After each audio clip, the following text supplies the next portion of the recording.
in the Navy. He was a test pilot and a test pilot instructor, and he has accomplished over 300 carrier arrests and landings. He has flown over 50 different types of aircraft, including the Space Shuttle. During his 32 years with NASA, Mike served different positions. He was the International Space Station Program Manager and Assistant Director of NASA Johnson Space Center, and flew 4 Space Shuttle missions. He was the pilot for the first 2 missions and the commander for the next 2 missions. He is also one of the very few shuttle commanders to have docked the space shuttle with the Russian Mir space station.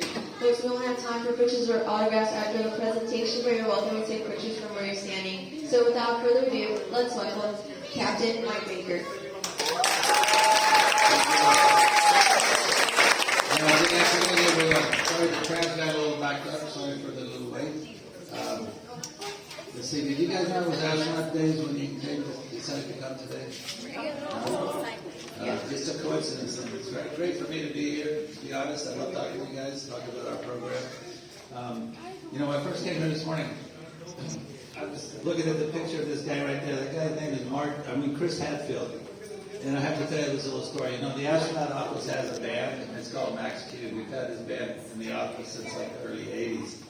But Chris plays in that band. And that band happens to be playing in Galveston tomorrow night, if anybody's interested, at the Opera House. So I thought that was kind of cool. I first got to Johnson Space Center in 1985, a long, long time ago now. And so I'm going to tell you a little bit about how I got to where I am. And I see we have a few young people in here. I think you guys are probably thinking about what you want to do with the rest of your life, right? What you want to study. And like I said, if you're not, you should be. I know it's a tough decision for a lot of people. For me, it was easy. I feel very fortunate about that. As far back as I can remember, I knew I wanted to be a naval aviator. My dad was in the Navy. He was in naval aviation. He was an aviation electronics technician. But I grew up on naval bases all around the country, and I just knew I wanted to be a pilot. So everything I did was focused on making that happen. I decided, I wanted to go to the Naval Academy. I wanted to be a, naval aviator. So I studied really hard. I worked, studied math and science. I did as much things to get more experience, well-rounded. Did sports. I did Boy Scouts. I played an instrument. Did all this stuff to try to make sure that I could get into the Naval Academy, for example. And I was actually successful. I ended up getting selected for the Naval Academy, but at about the same time I got notification for that, I also broke my elbow snow skiing.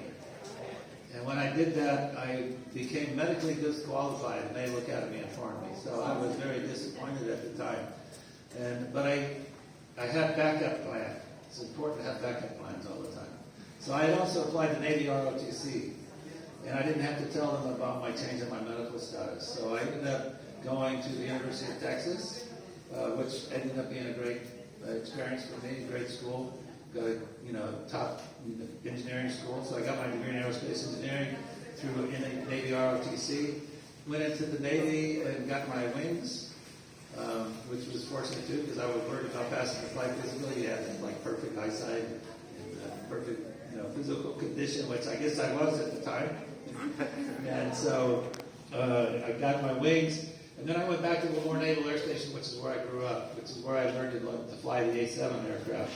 And then I had to make an important decision, too, after that training period. They wanted people to go to the USS Midway that was homeported in Japan. And I was actually shocked at the time. A lot of people didn't want to do that, but I really wanted to do it. I wanted more experiences that I could get, and I wanted to see the world. So I'm saying, where do I sign up? So I signed up. I ended up going to Japan for 3 years. For my first squadron tour, spent most of the time at sea in the USS Midway, but that was great too. We got to see all of Southeast Asia. We saw Australia. We saw the Indian Ocean. We went to Africa even. We went to Kenya. We went to the Persian Gulf. We were the first aircraft carrier to go to the Persian Gulf in 1979 when the Soviet Union invaded Afghanistan. And we've had an aircraft carrier in the Persian Gulf ever since then.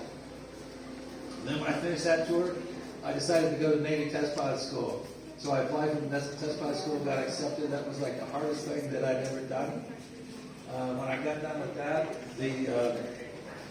I went into carrier suitability branch of the test director. We did catapult and resting gear certifications and other testing on aircraft carriers. I was kind of fortunate to be offered a job to be the F-18 pilot for carrier suitability, but I had to make another important decision in my career. You know, our life is full of forks in the road. We have to choose which one to go down. But I really wanted to be an instructor at the Empire Test Pilot School. And in order to do that, I had to go back to the U.S. Navy Test Pilot School as an instructor first. So I told them, no, thank you, but I'll go back to the Test Pilot School. So I did that, and I got selected to do this exchange program with the Royal Navy, and I was an instructor at the Empire Test Pilot School in Boston, which happened about 1983.